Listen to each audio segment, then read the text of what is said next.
오늘 함께 나누실 하나님의 말씀은 호세아서 13장 4절에서 6절 말씀이 되겠습니다. 그러나 애굽 땅에 있을 때부터 나는 내 하나님 여호와라. 나밖에 네가 다른 신을 알지 말 것이라. 나 외에는 구원자가 없느니라. 내가 광야 마른 땅에서 너를 알았거늘 그들이 먹여준 대로 배가 불렀고 배가 부르니 그들의 마음이 교만하여 이로 말미암아 나를 잊었느니라. 아멘. 말씀을 중심으로 죄의 길이라는 제목의 말씀으로 은혜를 함께 나누고자 합니다. 여러분, 피노키오의 모험이라는 책을 혹시 읽어보셨나요? 그 책을 꼭 읽지 않으셨어도 이 책을 원작으로 한 영화라든지 애니메이션이라든지 이런 것들이 많이 나왔기 때문에 아마 내용은 잘 아실 것 같아요. 이 책은 본래 1883년에 출판된 책입니다. 지금으로부터 거의 150년 전에 출판이 됐죠. 고전 중의 고전입니다. 근데 우리가 잘 아는 이 피노키오 이야기는 죄가 무엇인가, 죄의 본성을 잘 보여주고 있습니다. 피노키오의 모험은 여러분이 잘 아시는 것처럼 이런 이야기를 담고 있죠. 이탈리아의 한 마을에 장난감을 만드는 일을 하는 제페토라고 하는 할아버지가 살고 있었습니다. 이 할아버지가 혼자 살고 있었고 자식이 없었기 때문에 너무 외로웠어요. 그래서 자식처럼 아끼고 사랑할 수 있는 인형을 하나 만듭니다. 나무로 만든 인형이죠. 피노키오라고 하는 이름을 지은 다음에 아들처럼 정말 애지중지하면서 다뤘죠. 그런데 어느 날 잠들기 전에 소원을 빕니다. 부디 피노키오가 저의 진짜 아들이 될 수 있도록 해주세요. 그러자 그날 밤에 요정이 나타나요. 그래서 피노키오에게 생명을 불어넣어 줍니다. 움직일 수 있고 말할 수 있게 해준 거예요. 다음날 제페토 할아버지가 스스로 움직이면서 말도 하는 그 인형을 보면서 피노키오를 보면서 너무 기뻐합니다. 그리고 피노키오를 위해서 돈을 많이 쓰죠. 책도 마련해서 가방도 마련해서 학교도 보냅니다. 하지만 피노키오는 학교 가는 길에 잘못된 길로 많이 빠집니다. 학교 가는 걸 별로 좋아하지 않았고 공부하는 걸 좋아하지 않았어요. 그래서 학교 가는 길에 늑대 아저씨가 와서 꿰어내는데 그 꿰임에 다 빠져들어요. 딱 하루만 하기 싫은 공부하지 말고 그냥 하고 싶은 일을 해봐라 하고 욕을 하니까 이 늑대 아저씨를 따라갑니다. 그래서 서커스를 보러 가기도 하고 그러다가 서커스 단장에게 팔려나가죠. 피노키오는 이렇게 학교를 잘 다녀오라는, 공부를 열심히 하라는 할아버지의 말을 어기고 학교에 가지 않은 것을 결국에는 후회를 하게 되지만 그럼에도 불구하고 거짓말을 하면서 어떻게든지 그 상황을, 그 순간을 모면을 하려고 해요.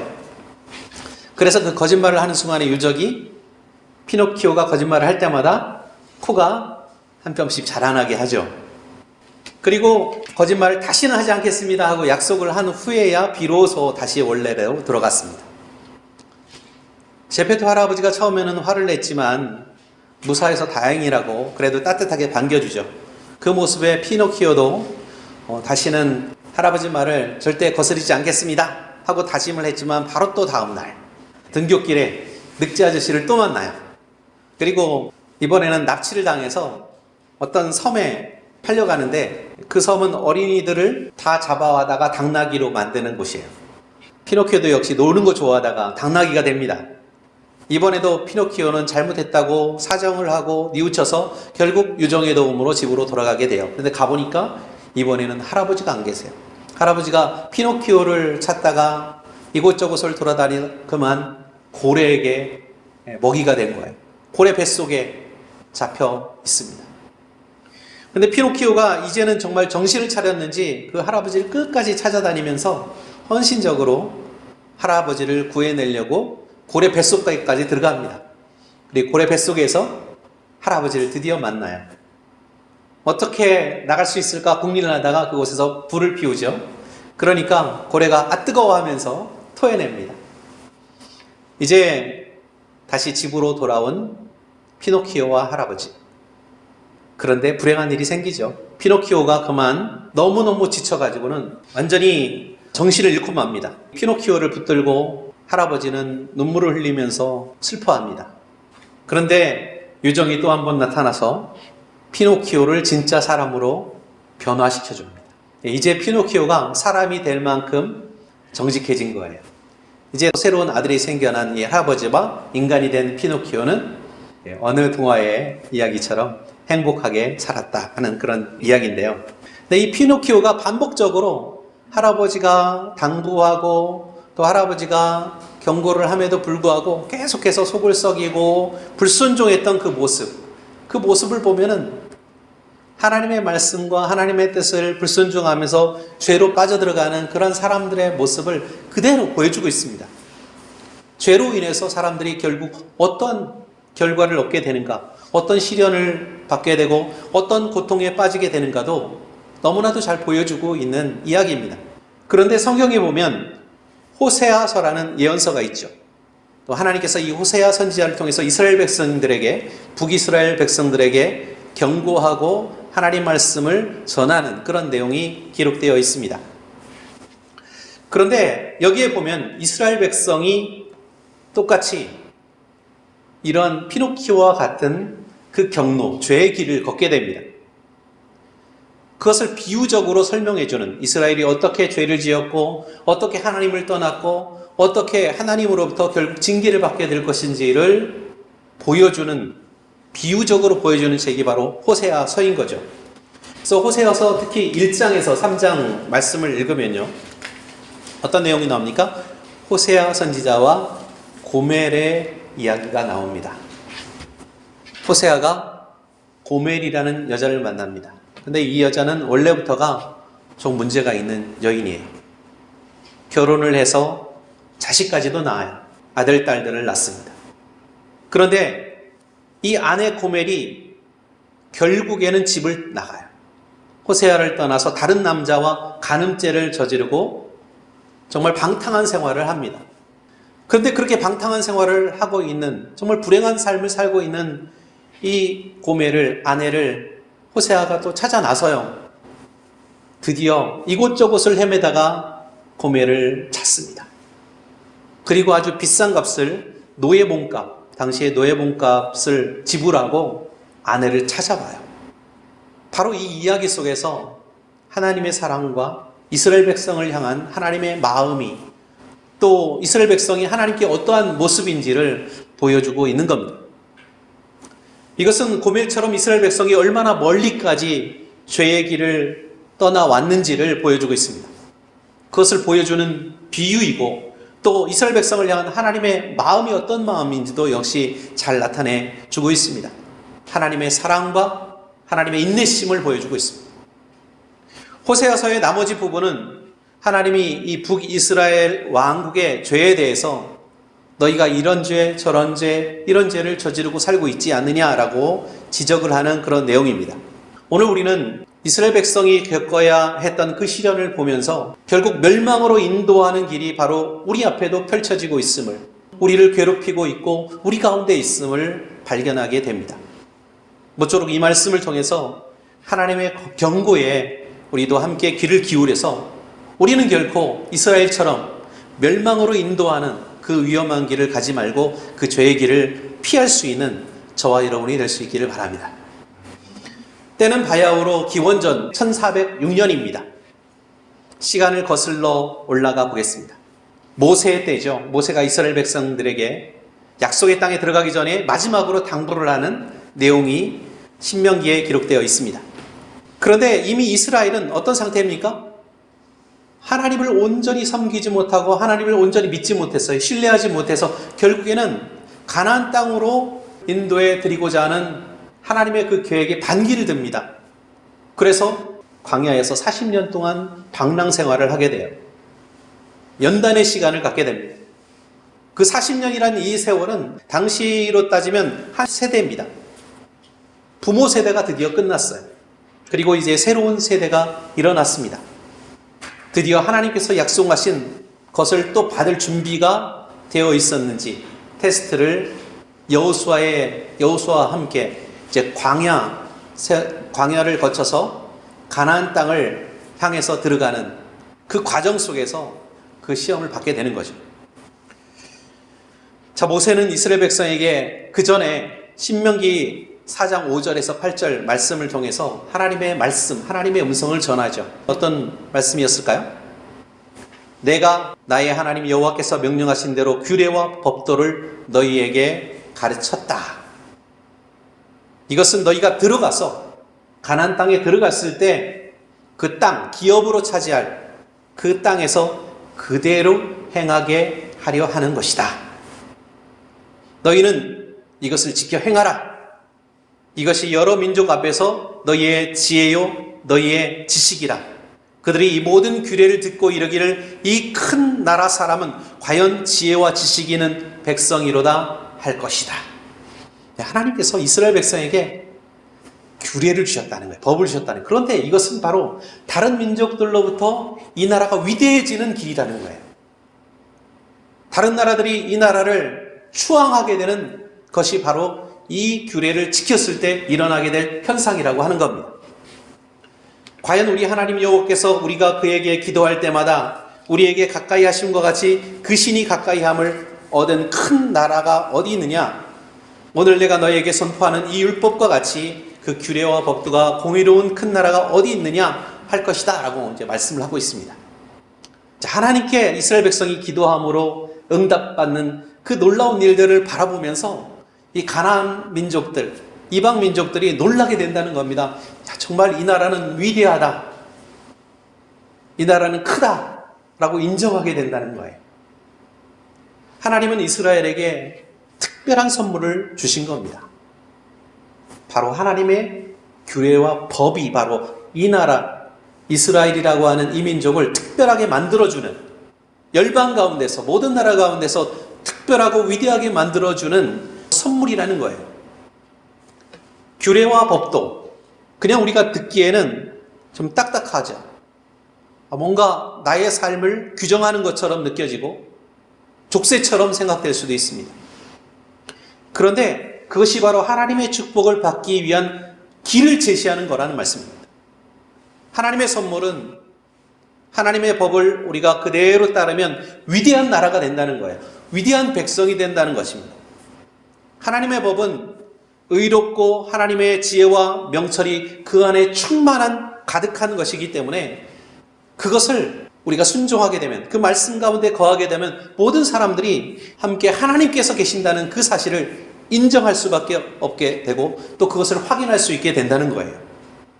하지만 이스라엘에게 주어진 그 축복의 선물이 오히려 저주가 될 수도 있었습니다. 신명기 4장 9절에서 10절 말씀해 보니까 만약에 이스라엘 백성이 하나님의 법을 힘써 지키지 않으면, 또 자녀들에게 가르치지 않으면, 그것을 망각하고 잊어버리게 되면 그 축복이 저주로 변하게 된다고 경고하고 있는 것입니다. 무엇보다도 모세는 그들에게 잊지 말아라 이렇게 강조를 하고 있어요. 잊어서는 안 돼. 결코 잊지 말아라. 무엇을?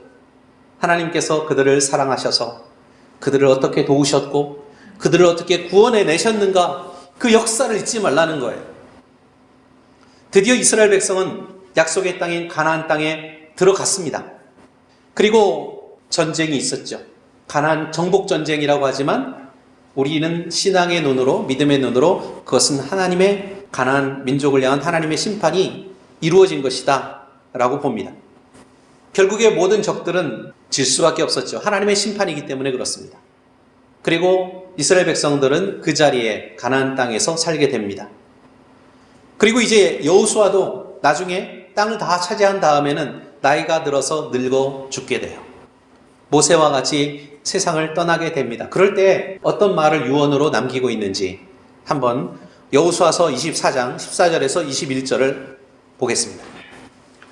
14절에 보니까 그러므로 이제는 여호와를 경외하며 온전함과 진실함으로 그를 섬기라. 너희의 조상들이 강 저쪽과 애굽에서 섬기던 신들을 치워버리고 여호와만 섬기라. 여호수아서 24장 15절에는 만약 여호와를 섬기는 것이 너희에게 좋지 않게 보이거든 너희 조상들이 강 저쪽에서 섬기던 신이든지 또는 너희가 거주하던 땅에 있는 아모리 족속의 신들이든지 너희 섬길 자를 오늘 택하라. 나와 내 집은, 나의 가정은 여호와를 택하겠다. 여호와를 섬기겠다. 라고 말합니다. 그때 백성이 뭐라고 말합니까? 우리가 결단코 여호와를 버리지 않겠습니다. 다른 신을 섬기지 않겠습니다. 하나님만 섬기겠습니다. 왜냐하면 그들은 그때까지는 기억하고 있었어요. 하나님께서 이스라엘 백성들을 구원해내셨고 애굽 땅에서 구원해내셨고 가나안 광야에서 하나님께서 인도하시고 보호하셨고 그리고 대적들을 만났을 때 승리를 주셨다는 그 사실을 그때까지는 기억하고 있었기 때문입니다. 그런데 나중에 어떻게 됩니까? 결국에는 잊어버리죠. 만약 너희가 여호와를 버리고 이방 신들을 섬기면 너희에게 복을 내리신 후에라도 돌이켜 너희에게 재앙을 내리시고 너희를 멸하시리라. 긴장을 늦출 수 없다는 거예요. 잊어버리면 그렇게 된다는 거예요. 그렇습니다. 우리는 이스라엘 백성과 같이 오늘 누구를 섬겨야 할지를 선택을 해야 되는 거예요. 오직 나와 내 가정은 여호와만 섬기겠습니다 라고 고백할 수 있어야 하는 것입니다. 그래서 신명기 6장 10절부터 보니까 내 하나님 여호와께서 내 조상 아브라함과 이삭과 야곱을 향해 내게 주리라고 맹세한 땅으로 너는 들어가게 하시고 내가 건축하지 아니한 크고 아름다운 성읍을 얻게 하시며 내가 채우지 아니한 아름다운 물건이 가득한 집을 얻게 하시며 내가 파지 아니한 우물을 차지하게 하시며 내가 심지 아니한 포도원과 감람나무를 차지하게 하사 내게 배불리 먹게 하실 때에 너는 조심하여. 이때가 중요합니다. 하나님께서 우리에게 주신 복을 누릴 때에 조심하여 너를 애굽 땅 종되었던 집에서 인도하여 내신 여호와를 잊지 말고 내 하나님 여호와를 경외하며 그를 섬기며 그의 이름으로 맹세할 것이니라. 다른 신들을 따르지 말아라. 왜? 너희 가운데 계신 하나님은 질투하시는 하나님이다. 진노하셔서 너희를 멸절하실까 두려워한다. 그래서 신명기 6장 16절에는 너희에게 명하신 명령과 증거와 규례를 삼가 지키라 말씀하고 있습니다. 우리가 잊지 말아야 될 것은 바로 하나님이 우리를 사랑하신다는 사실이에요. 그래서 하나님이 우리에게 주신 법이나 어떤 지침이나 규례가 있다면 그것이 결국 우리의 유익과 우리의 행복을 위한 것이다 라는 사실을 기억하는 것입니다. 성경은 하나님의 지혜로 가득 차 있습니다. 성경은 우리가 어떻게 살아야 할지를 보여줍니다. 어떻게 이 땅에 살아가면서 행복하게 살아야 할지를 보여주는 책이고 무엇이 옳고 그른지를 보여주는 하나의 지침입니다. 여러분, 행복을 원하십니까? 평화를 원하십니까? 사람들과 좋은 관계를 맺으면서 살기를 원하십니까? 그러면 하나님께서 하라고 하시는 일을 하면 됩니다. 하나님께서 하지 말라고 하는 것은 안 하면 돼요. 하나님은 이 성경에서 돈으로 살 수 없는, 억만금을 주고서도 살 수 없는 어떻게 인생을 살아야 하는가 그 방법을 가르쳐주고 계십니다. 우리는 십자가에서 흘린 예수님의 보혈로 구원을 받은 사람들입니다. 예수 그리스도 안에서 우리의 모든 죄가 눈과 같이 양털처럼 하얗게 씻음을 받았다고 선언하고 계십니다. 하나님이 우리에게 하라고 하신 그 일을 행하면서 살고 우리의 삶이 변화하기 시작하는 것이죠. 다른 사람들과 아름다운 관계를 맺으면서 그 관계가 꽃을 피우게 됩니다.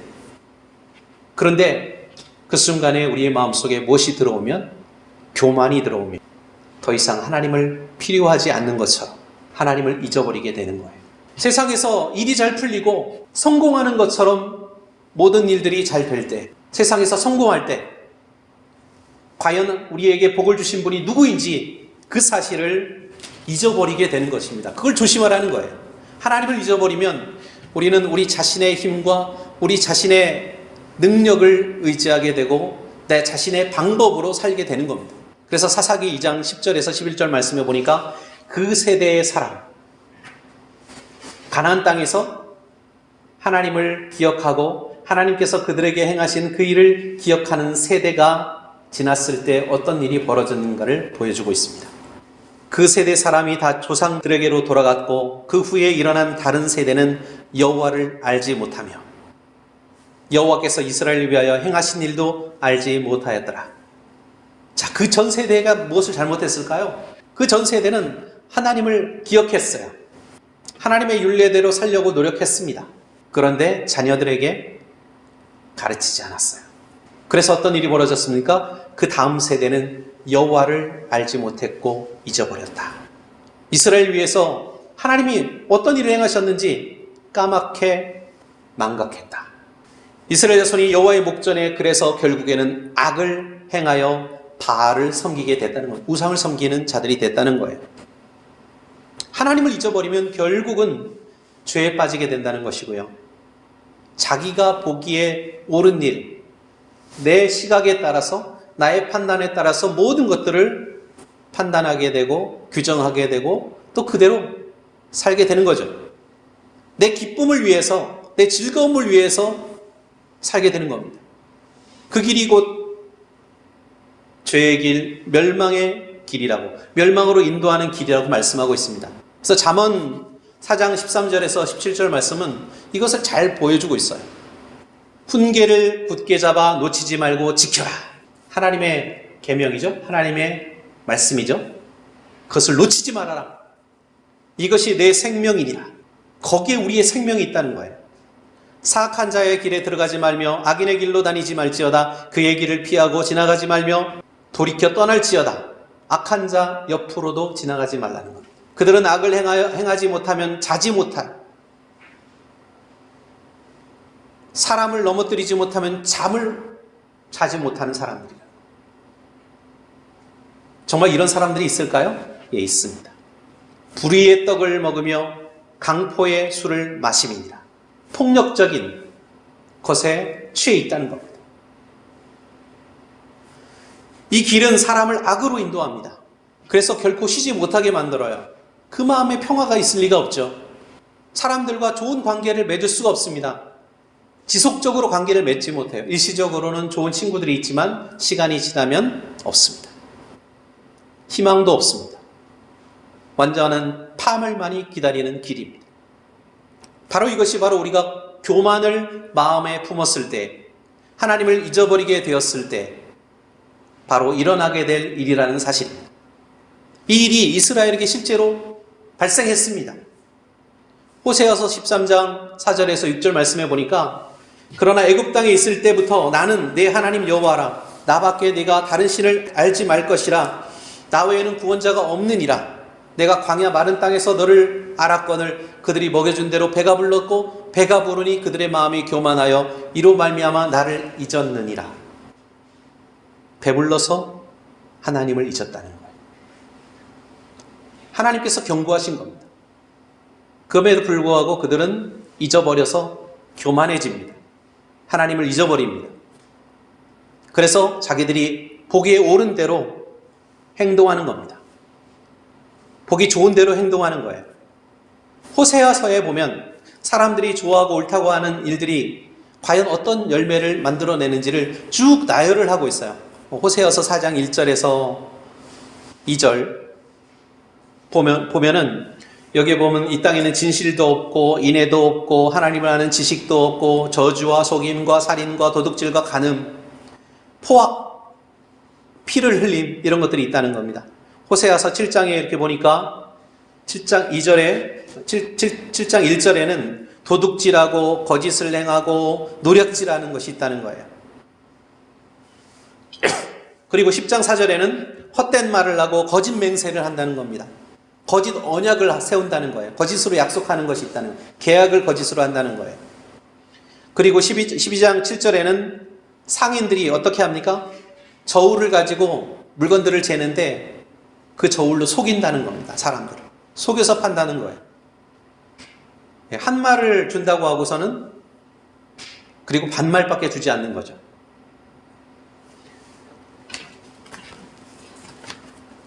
호세아서 13장 1절에서 2절 말씀해 보니까 또 바알로 말미암아 범죄를 한다는 겁니다. 우상을 섬긴다는 거예요. 자기를 위해서 은으로 아주 귀한 것으로 우상을 만들어서 그리고 그것을 섬기는 거예요. 자, 이 말씀 가운데 현재 우리에게도 익숙한 단어들이 나옵니다. 저주, 누군가에게 악한 말을 하는 거죠. 속임, 살인, 도둑질, 간음, 거짓, 노략질, 우상숭배 이런 일들이 실제로 오늘날에도 현대 사회에도 우리 삶 가운데도 있습니다. 여전히. 거짓으로 계약을 체결해서 사기를 치는 사람들 얼마나 많아요. 거짓 소송으로 사람들을 법정으로 끌고 가기도 하고, 또 기업들은 물건을 팔 때 환경을 오염시키면서 이익만을 추구하고 사람들에게 부정직하게 물건을 팔고, 또 사람들은 자기 돈과 재산을 자랑합니다. 오늘날의 우상은 다양해요. 어떤 이들은 과학기술을 숭배합니다. 어떤 사람들은 예술을 숭배합니다. 어떤 사람들은 돈과 명예를 숭배합니다. 과거의 사람들이 자기의 손으로 만든 그 금송아지와 어떤 자기가 만든 어떤 은으로 만든 그런 것들, 이런 장식들을 숭배했던 것처럼 오늘날에도 사람이 만든 것들을 숭배하는 거예요. 그리고 과거에는 어땠습니까? 당시에는 우상 숭배를 하는 자들이 자녀들을 우상에게 희생 제사를 드렸죠. 그런데 오늘날에는 자녀들에게 우리가 이런 것들을 숭배하도록, 물질 문명, 돈 이런 것들을 숭배하도록 종용을 합니다.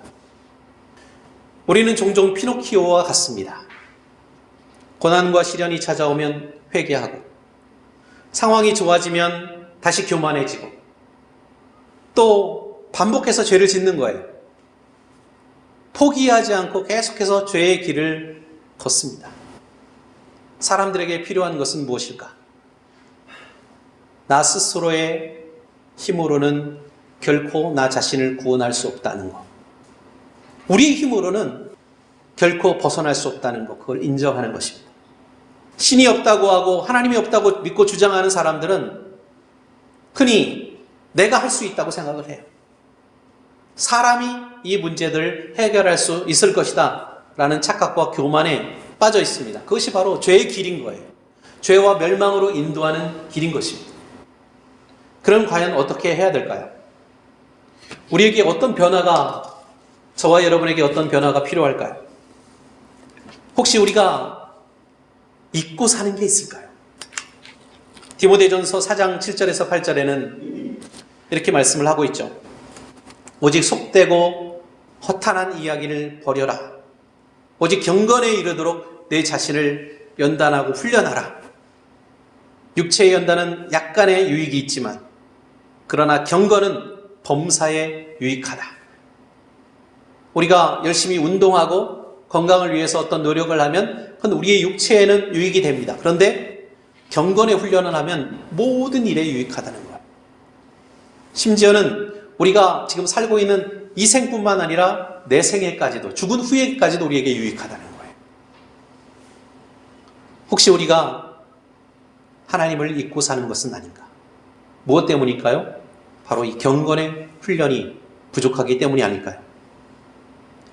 24시간 중에서 하나님을 기억하기 위해서 우리가 투자하는 시간은 얼마나 될까요? 한번 헤아려 보면 그 나머지 시간은 하나님을 잊고 사는 시간이에요. 우리가 이 하루 24시간 중에 얼마나 하나님을 기억하고 있는지, 나머지 시간은 하나님을 잊고 살아가는 거예요. 그러면 우리는 어떻게 될까요? 결국 교만해지는 겁니다.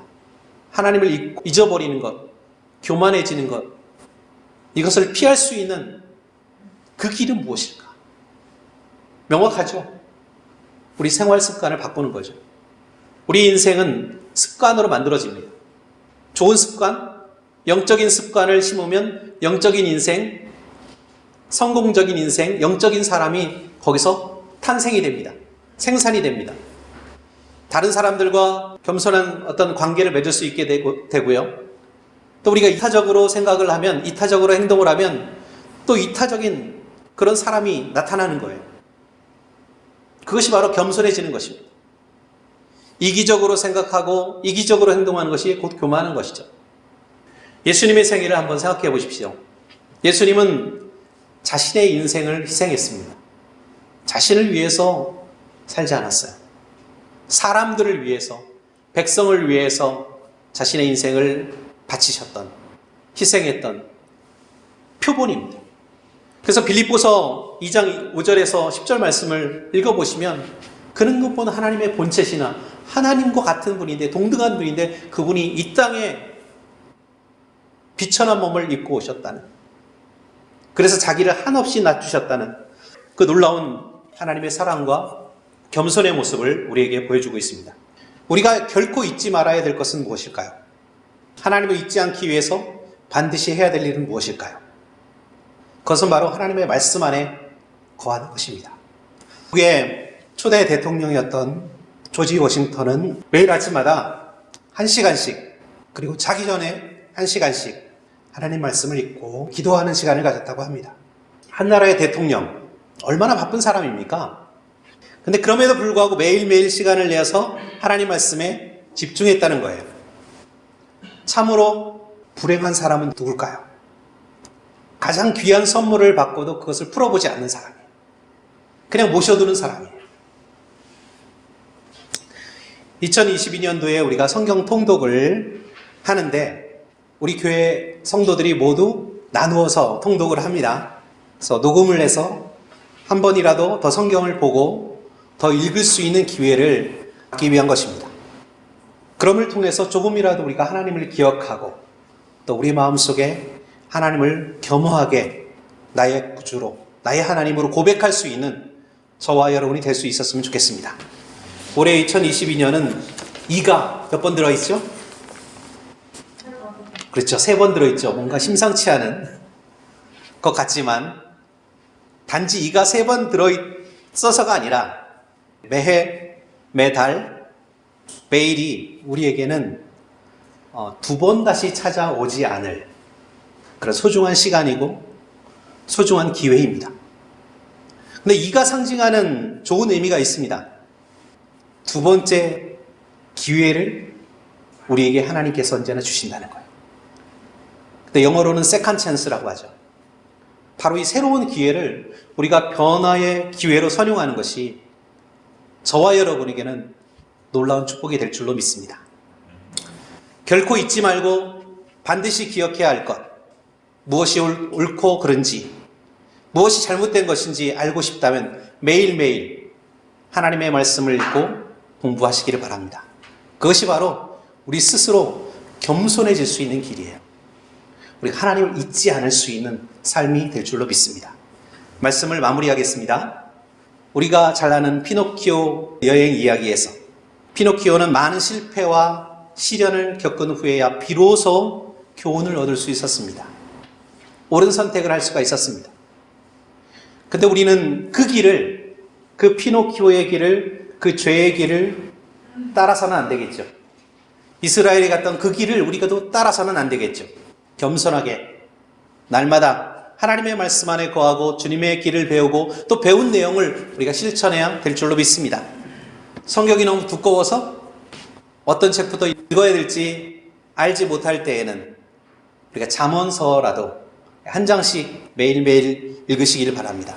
이 잠언서는 31장으로 되어 있죠. 그래서 하루에 한 장씩 읽으면 한 달 동안 성경을 손에 놓지 않고 읽을 수가 있습니다. 하나님의 지혜와 교훈 안에 거할 수가 있습니다. 우리 인생은 장거리 마라톤과 같습니다. 장거리 응주에서 가장 필요한 미덕은 무엇일까요? 인내심이죠. 참고 견뎌야 되는 거예요. 마라톤이기 때문에 그렇습니다. 중간에 여기저기 기울여서는 방황하는 시간만 늘어납니다. 벗어날 수 있습니다. 그렇기 때문에 우리의 시선을 예수님께 고정할 수 있기를 바랍니다. 우크라이나에서 지금 벌어지고 있는 전쟁을 보면서 전쟁이 얼마나 위험한지, 또 전쟁이 얼마나 사람들을 불안하게 만드는지, 또 거기에 어떤 전쟁이 가지고 있는 긴급성, 이런 것들을 우리가 보게 됩니다. 근데 그 전쟁이 우리의 삶에도 존재하고 있습니다. 우리가 잊지 말아야 될 것은 우리는 영적 전쟁의 최전선에 있다는 사실입니다. 사단의 군대에 맞서서, 그 침략에 맞서서 지금 우리가 전쟁을 하고 있다, 싸움 중이다 라는 사실을 잊지 말아야 되고, 우리는 바로 그리스도의 군대에 속해 있다는 사실도 잊지 말아야 될 것입니다. 무엇보다도 최후의 보루인 우리의 마음을, 저와 여러분의 마음을 지킬 수 있기를 바랍니다. 하나님은 우리를 사랑하셔서 정말 측량할 수 없는 사랑으로 우리에게 사랑을 보여주셨고 지금도 우리를 그렇게 사랑해 주십니다. 모든 것을 하나님께 맡겨도 됩니다. 모든 여러분의 어려움과 고민과 어려운 얽혀진 관계를 하나님께 맡기셔도 됩니다. 그러므로 말미암아 우리 인생의 마라톤에서 우리의 영적 전쟁에서 승리를 거두 생명의 면류관을 쟁취할 수 있는 저와 여러분이 될 수 있기를 우리 구주 예수님의 이름으로 축원합니다.